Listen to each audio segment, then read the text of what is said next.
Em 23 de dezembro de 679, o rei Dagoberto II da Austrásia estava exausto após uma longa caçada perto de Stenay, França. O dia fora cansativo. Ele passara horas rastreando a caça pela floresta com seus homens. À medida que a noite se aproximava, o rei decidiu descansar antes de continuar a viagem de volta para casa. Ele encontrou um local tranquilo à beira de um riacho, sob uma árvore. A água corria suavemente sobre as pedras. A sombra oferecia alívio do esforço do dia. Dagoberto deitou-se e fechou os olhos. Seu afilhado moveu-se entre as árvores. O jovem aproximou-se silenciosamente enquanto o rei dormia. Ele portava uma lança. Nenhum guarda vigiava naquele momento. Ninguém questionou sua presença. Ele era de confiança. Ele era da família. O afilhado posicionou-se cuidadosamente. Então, ele empurrou a arma com força. A lança perfurou diretamente o olho do rei. O golpe foi preciso e imediatamente fatal. Não houve luta, nem aviso. O rei morreu onde estava deitado, perto do riacho. O ato foi descoberto pouco depois. O assassino havia acabado com um dos últimos reis merovingios. O breve ressurgimento da linhagem antiga de Dagoberto terminou em um único momento violento. O afilhado fugiu da cena. Nenhuma prisão foi feita. Nenhum julgamento foi realizado. O jovem que cometeu o assassinato nunca foi levado à justiça. Seus motivos permaneceram obscuros para os historiadores. A política de poder do século VII deixou poucos registros detalhados. O motivo por trás do assassinato tornou-se um dos mistérios duradouros da França medieval. Alguns suspeitavam de famílias nobres rivais. Outros apontavam para disputas internas dentro da corte merovingia. A igreja pode ter desempenhado um papel. As alianças mudavam constantemente naquela época, mas o afilhado levou seus motivos consigo. A verdade morreu com o rei Dagoberto à beira daquele riacho. O assassino saiu livre e o crime nunca foi resolvido. Em 18 de março de 978, o rei Eduardo, o mártir, chegou ao castelo de Corfe em Dorset, Inglaterra. Ele era jovem, mal entrara na adolescência e reinara por apenas alguns anos. Ele veio visitar seu meio-irmão, Etelredo, e sua madrasta, Elfrida. A visita parecia amigável. Eduardo cavalgou até a entrada do castelo, ainda montado em seu cavalo. Um servo trouxe-lhe uma taça de hidromel, como gesto de hospitalidade. Ele permaneceu na cela enquanto bebia. Foi então que o ataque aconteceu. Um assassino avançou rapidamente das sombras perto do portão. A lâmina penetrou nas costas de Eduardo. O golpe foi súbito e profundo. O jovem rei arquejou. Seu cavalo reagiu instantaneamente à violência e à comoção. O animal empinou aterrorizado e disparou para longe do castelo. Eduardo deixou cair a taça. Seu corpo pendeu para frente, mas seu pé ficou preso no estribo. Ele não conseguiu se libertar. O cavalo correu descontroladamente para a escuridão. Eduardo foi arrastado. Seu corpo quicava e raspava pelo terreno acidentado. As pedras o feriam. O chão era implacável. O cavalo continuou correndo em pânico por certa distância antes de finalmente parar. A essa altura, o dano estava feito. Eduardo, o mártir, morreu em algum lugar ao longo daquele caminho brutal, puxado impotente atrás de sua própria montaria. Seu corpo foi descoberto mais tarde. As circunstâncias apontavam claramente para um assassinato. A suspeita recaiu imediatamente sobre os mais próximos ao crime. Elfrida tinha motivos para querer Eduardo morto. Seu próprio filho, Etelredo, herdaria o trono com a morte de Eduardo. A madrasta tornou-se a principal suspeita em sussurros por todo o reino. Mas nenhuma acusação formal foi feita. Nenhuma prisão ocorreu. Nenhum julgamento foi realizado. O mentor por trás do assassinato nunca foi oficialmente identificado. O assassino que desferiu o golpe desapareceu na história, sem nome. Em 18 de setembro de 1345, André da Hungria estava hospedado em um pavilhão de caça em Aversa, Itália. Ele era casado com a rainha Joana I de Nápoles, O relacionamento do casal tornara-se tenso por questões de poder e sucessão. André queria ser coroado rei, mas Joana e seus conselheiros resistiram. Naquela noite, o príncipe retirou-se para seu quarto no pavilhão. O edifício estava silencioso. A maior parte da criadagem já havia se recolhido. Em algum momento no meio da noite, os conspiradores agiram. Eles atraíram André para fora de seu quarto com uma falsa convocação ou mensagem urgente. As palavras exatas usadas nunca foram registradas. André saiu para o corredor. No momento em que ele cruzou o limiar, alguém barrou a porta atrás dele. Ele estava preso. Vários atacantes o cercaram no corredor. Eles o agarraram. Ele lutou, mas eram muitos. Eles enrolaram um cordão de seda em volta de seu pescoço e puxaram com força. O estrangulamento foi deliberado e metódico. A resistência de André enfraqueceu. Seu corpo amoleceu. Os conspiradores então o levaram para uma varanda próxima. Eles ergueram sua forma sem vida sobre o parapeito. Eles o soltaram. O corpo de André caiu da varanda no jardim abaixo. Servos o descobriram lá à luz da manhã. A morte pareceu suspeita imediatamente. Os investigadores interrogaram os presentes no pavilhão. Várias pessoas estiveram envolvidas. Isso estava claro. Mas suas identidades permaneceram obscuras. Acusações voaram em direção à rainha Joana. Alguns acreditavam que ela ordenara o assassinato para se livrar de um marido indesejado.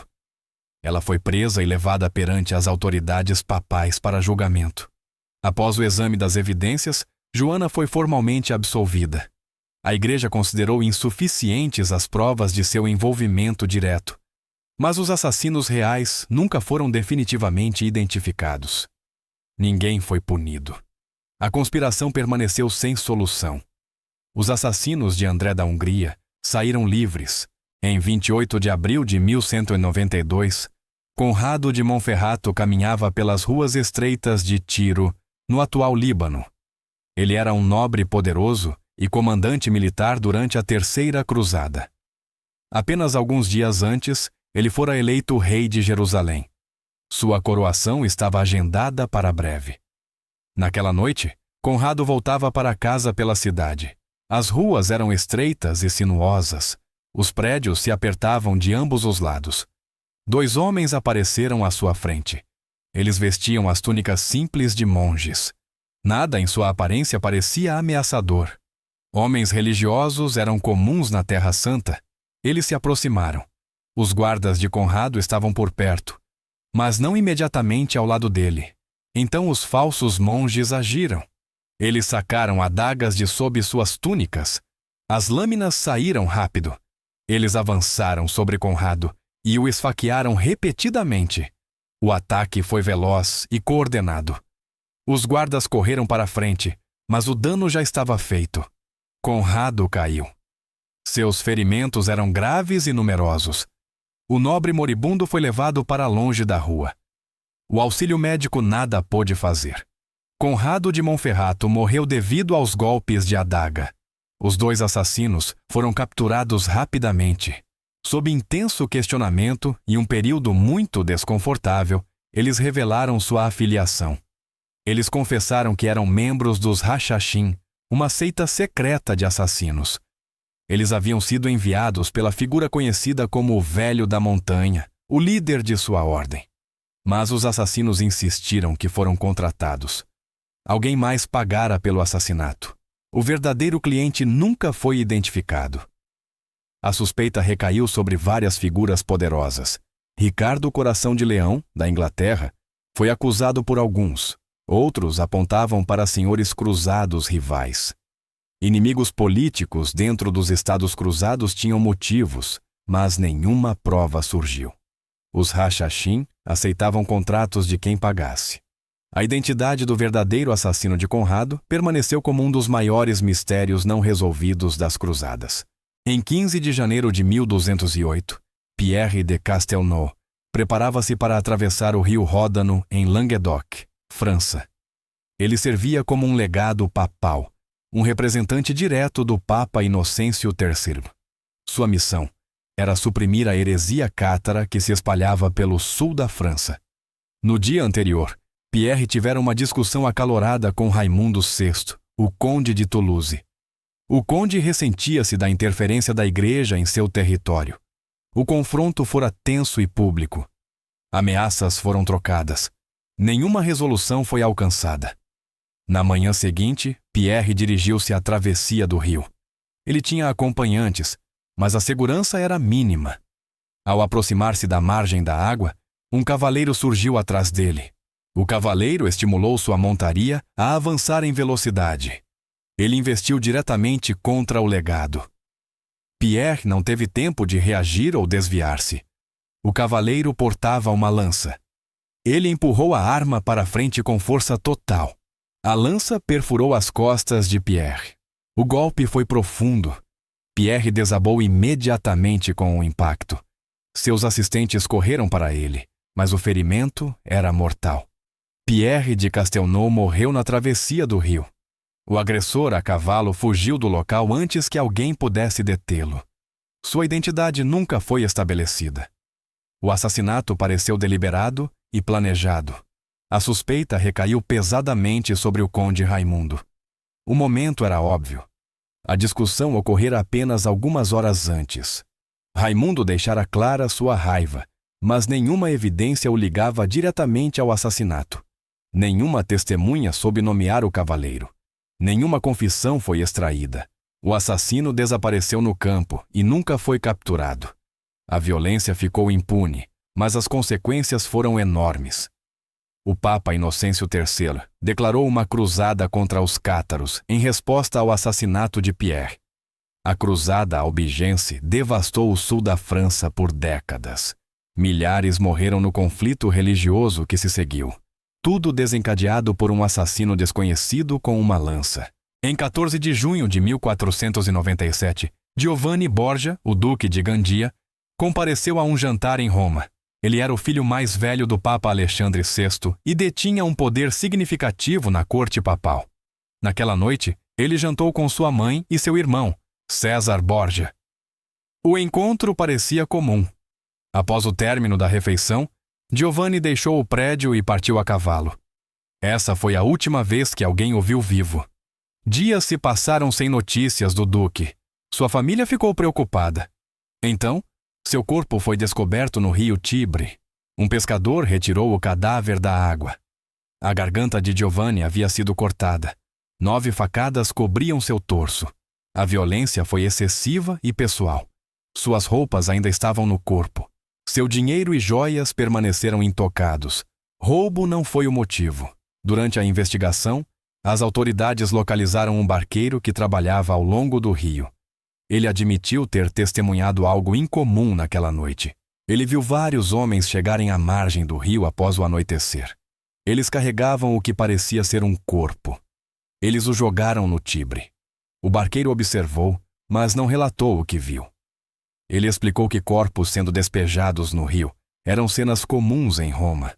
Ele não pensou nada a respeito.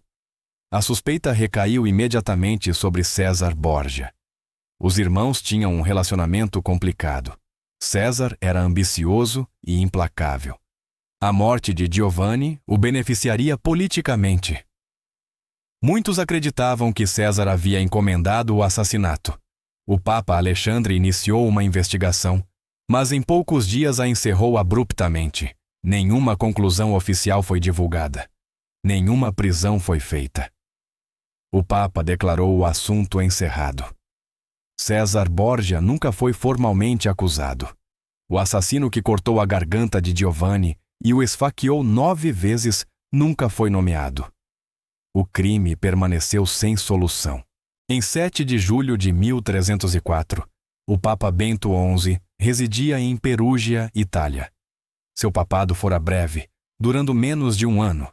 Ele herdara uma situação política complicada de seu predecessor. O rei francês Filipe IV estivera em conflito amargo com o Papa anterior. Bento tomara recentemente uma ação decisiva. Ele excomungara vários inimigos de seu predecessor, incluindo poderosos apoiadores franceses. O movimento enfureceu o rei Filipe e seus aliados. As tensões estavam altas. Naquele dia, alguém trouxe ao Papa um prato de figos frescos. A fruta parecia normal. Os figos eram uma iguaria comum na Itália durante os meses de verão. Bento os comeu. Em instantes, ele ficou violentamente doente. A enfermidade surgiu de forma súbita e intensa. Sua condição deteriorou-se rapidamente. Ele sofreu em agonia. Os assistentes médicos nada puderam fazer para ajudá-lo. Os sintomas sugeriam envenenamento, embora nenhum diagnóstico pudesse ser confirmado na época. O Papa Bento XI morreu naquele mesmo dia. Rumores espalharam-se imediatamente por Perúgia e além. Muitos acreditavam que os figos haviam sido envenenados. O momento era profundamente suspeito. Bento acabara de tomar medidas contra os interesses franceses. O rei Filipe tinha os meios e o motivo. Sussurros apontavam para agentes da coroa francesa. Alguns suspeitavam que eles haviam infiltrado a casa papal. Outros acreditavam que conspiradores italianos agiram em nome da França. O método foi elegante e difícil de rastrear. Comida envenenada deixava poucas evidências, mas nenhuma investigação produziu resultados. Nenhum culpado foi identificado. Nenhuma confissão foi obtida. Nenhum servo foi preso. A origem dos figos permaneceu desconhecida. Se o veneno estava realmente envolvido, não pôde ser provado. A morte súbita do Papa Bento, após comer a fruta, tornou-se um dos grandes mistérios da história papal medieval. Os figos envenenados entraram para a lenda. A verdade morreu com Bento em Perúgia. Seu assassino, se é que houve um, nunca foi capturado. Em 4 de agosto de 1306, Venceslau III da Boêmia estava descansando na casa de um decano em Olomouc, localizada na atual República Tcheca. Ele era jovem, com apenas 16 anos, e reinava como rei da Boêmia, Polônia e Hungria. O peso de 3 coroas repousava sobre os ombros de um adolescente. Naquele dia, Venceslau havia se acomodado na residência para descansar. A segurança deveria ser rígida em torno de um rei de sua estatura. Mas em algum momento, ele se viu desprotegido. Um assassino entrou no prédio. Como o matador obteve acesso, nunca foi determinado. Ele dirigiu-se ao local onde Venceslau estava hospedado. O jovem rei não tinha proteção naquele momento crítico. O assassino agiu rápido. Ele enterrou uma lâmina no peito de Venceslau. Depois, esfaqueou-o repetidamente.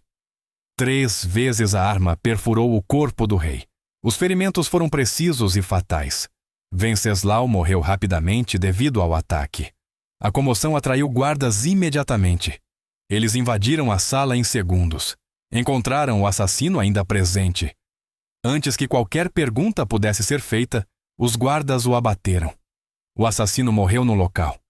Sua identidade nunca foi estabelecida. Ele não portava documentos. Ninguém o reconheceu. Mais importante ainda, ele morreu antes que pudesse falar. O que quer que soubesse sobre quem o enviara, perdeu-se para sempre. A investigação do assassinato não rendeu nada útil. O assassino morto não forneceu respostas. Os suspeitos eram numerosos. Venceslau tinha inimigos em seus 3 reinos. Casas nobres rivais tinham motivos. Potências estrangeiras seriam beneficiadas por sua morte. Mas sem o depoimento do assassino, todas as pistas não levaram a lugar nenhum. A morte de Venceslau III teve consequências enormes. Ele foi o último membro masculino da dinastia Premyslida. A antiga linhagem real que governara a Boêmia por séculos terminou com 3 facadas em Olomouc. O mentor por trás do assassinato nunca foi encontrado. Se estas histórias de sombras históricas e fins não resolvidos mudaram a forma como você vê o passado, por favor inscreva-se e curta o canal. Estamos atualmente desenterrando a história que eles tanto tentaram enterrar. Ajude-nos a plantar as sementes para o futuro. O próximo tesouro de segredos históricos será aberto muito em breve.